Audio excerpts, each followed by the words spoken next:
My name is Gabriela Ledesma. I'm a senior. I was also a transfer student, so this is technically my fourth semester. I'm a psychology and legal studies major.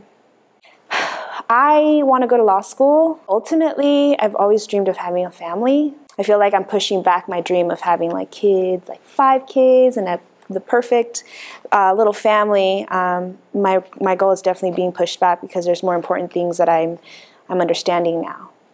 First of all, I'm a Latina woman. I was born in Mexico. I came to the U.S. when I was 3. I'm the so-called undocumented student. Both my parents became parents when they were 18, 19. Even continuing school after high school graduation has been an accomplishment to my family. My mom once called and she's like, I miss you, even if you leave school, you've already done so much. And that was really nice to hear, but at the same time, it was really hard that's the kind of mentality that my family has to have. You've already gone so far. My mom tells me from time to time, you're everything I would have hoped to be when I was your age. And that breaks my heart because it's basically saying that she wasn't able to do it and she has to see that through someone else. So that inspires me every day. I want to be to make my mom proud, and I want her to feel that my accomplishment is her accomplishment. So, post-grad life, the unknown, Narnia. I have no idea what I'm doing. Every day I wake up and I'm like I don't even know what I have planned for the day. Like I said, I didn't even know I would get here. So after this, it's all a mystery. I don't want to go back to hometown, which is LA. I think that I need to expand my horizons a little bit. And going back home, it would be a safety net. In community college, I got really inspired by my psychology professor.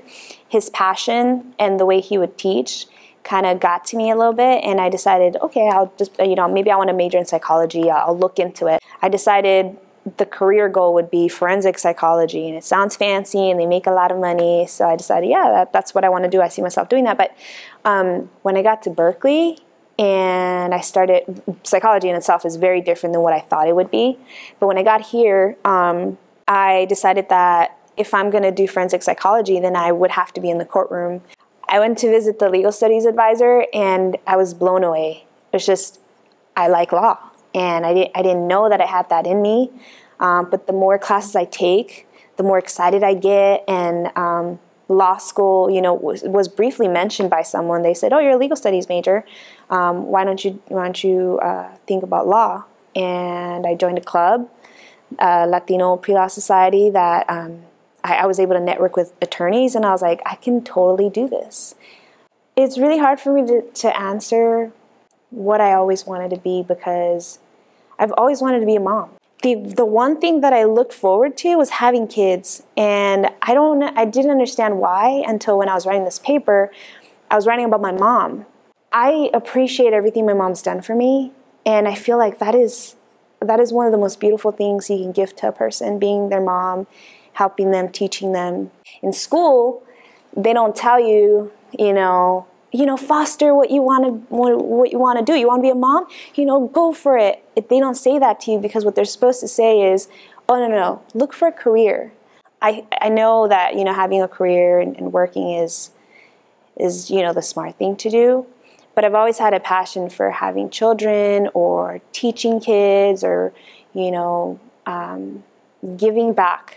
I love kids. Me too. I meet a lot of people at Cal who are just like, I don't want kids. Yeah. And I'm like, what? How can you say that? That's always been my dream. No, I love kids. I always wanted 4 kids. Me too. I want a big family. I still want 5 kids, and I still think I can do it. You think so? I just have to find a twin. We're gonna get 2 of them out at the same time, and marry a twin and have twins. Wait, marry a twin and have twins? Because it's hereditary? Higher probability. Yeah. You got it all figured out. Oh yeah. Yeah. I just picked the number 4 because you know, if one of them's a failure, it's still a 75% success That, rate. yeah, no. I think that because if you have one, like you're putting all your eggs in one basket, he fails, that's it. If you have two, you know, they just become a little pair. It's lonely. If you have three, one of them's always an oddball. And you can't have an oddball in a family because you grow up and you're always outcast. Or the middle one is just weird. If you have four, it's an even number. If one of them is fighting with another, then you have the other two to support each other. And you have a bigger family where, you know, if these three are poor but this one's rich, there you go. If these three are rich and this one's poor, it's okay, we'll help you out. It just works out. But I've always wanted five because it's just one more. Just above and beyond. I'm an overachiever. This environment in Berkeley is all about, oh, what are you doing? Oh, I'm doing this and this and this. Oh, really? Well, I'm doing this and this. And I'm like, all right, that's cool. Okay, bye. You know, that I always get that at Berkeley. Or, oh, I got an A on my paper. How'd you do? And, you know, if I say a B, I know that B means I did awesome because I also have another job, because I also have to work, because I also have to worry about rent. So to me, that B is, nobody can tell me that their A is, you know, better than my B. But at the same time, it's really hard because it's still a B. I'm working hard and I feel like I can't give any more and I still can't get to other students' levels. I haven't been able to do an internship because I've had to work 2 jobs. I haven't been able to, you know, I don't know, network as much as other people because I don't have the time. I want to say it's not fair, but I'm not that kind of person either. I've always told myself, like, life isn't fair. And if I keep acknowledging the fact that this isn't fair and that isn't fair and that isn't fair, then, you know, I'm just going to suppress, you know, my happiness. They don't intentionally do it either. They don't intentionally try to put me down, but it does. It does sometimes, and that's really hard. Or when people ask me, why do you work so hard? You don't have to work so hard. That in itself is like, I can't hear that right now. First, I was a transfer student. It took me like 3 years to finish community college. I'm also an undocumented student, so a lot of the issues that I have to face, for example, I can't take out loans. I can, technically, but I'm never guaranteed another 2 years with DACA. I'm never guaranteed a job. I'm never guaranteed the security of, oh, I'll just, you know, find another way to make money. Because after 2 years that DACA runs out, I have to reapply. And if they say no, I can't have a job. I'm back to just being another undocumented person in the U.S. And if I have loans, how am I going to pay for that? So I'm older, I work, I'm an undocumented student, I'm a Latina, I come from East LA. It's like almost everything is against me, but it's cool because I bring something different to the table. Non-traditional students bring like this other factor, which is like I guess like a hard life. I sound so hard. It's like experience, basically. They bring another story. So with that all said, you know, it is, I think, more challenging, but with more of a challenge, it's more rewarding. All I saw, like, back at home was you turn 20, you've been dating, you know, someone since high school, you get pregnant, you get married, and life goes on. Coming from an environment where even being in community college is such an achievement,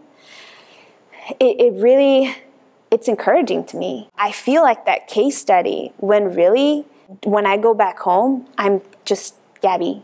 You know, I was going to say Gabby from the block. I'm just Gabby. I don't know how to balance that sometimes. I don't feel that I'm a different person. I just feel that, you know, I'm blessed. I want to help my family and my kids, you know, have greater goals for themselves. In community college, I started to develop closer friendships. And also I grew up in church and, you know, there were friends and stuff. But I almost feel like they were friends because of circumstance. Until, you know, when I moved here, one of my close friends from community college, person that I actually had a debate about something random, but we had an argument once. And I said, I'm never going to speak to this person again. Now, he's my best friend. Before, if any guy was to say, I love you, I would have taken it like whoa, that's a big word. But when he says it to me or when I say it to him, I know that it's that human level of like friendship, that you can say I love you to someone and really mean it. Building friendships has been the greatest stories. Like the greatest stories I have in Berkeley are with people. You know, I learn about their story, or learning about, you know, their struggles, or, you know, what they're going through, their pain, or what they've been through. Those are my favorite stories to tell. And I want to tell my kids that, you know, be respectful of other people's stories. And I definitely want to tell them, like, you don't always want to be with the same people. You want to continue to build new relationships. But it's always nice to have, like, the people that you appreciate, to always have them with you. My current roommate, I don't know how we get along. We're so different, but it just works. And I keep telling myself, like, it's really weird sometimes because we're so close that she doesn't have to tell me sometimes, like, I'm having a bad day, or she doesn't have to tell me, you know, I don't want to talk. You know, I just know. And I've learned so much more about, like, what kind of relationship I want to build with a man someday, or with my husband, or if I get married, or my kids, you know. And it teaches me, like, what I should give to other people too. That's good. That's it. Thanks. It was an awesome interview, Gabby. I'm so glad I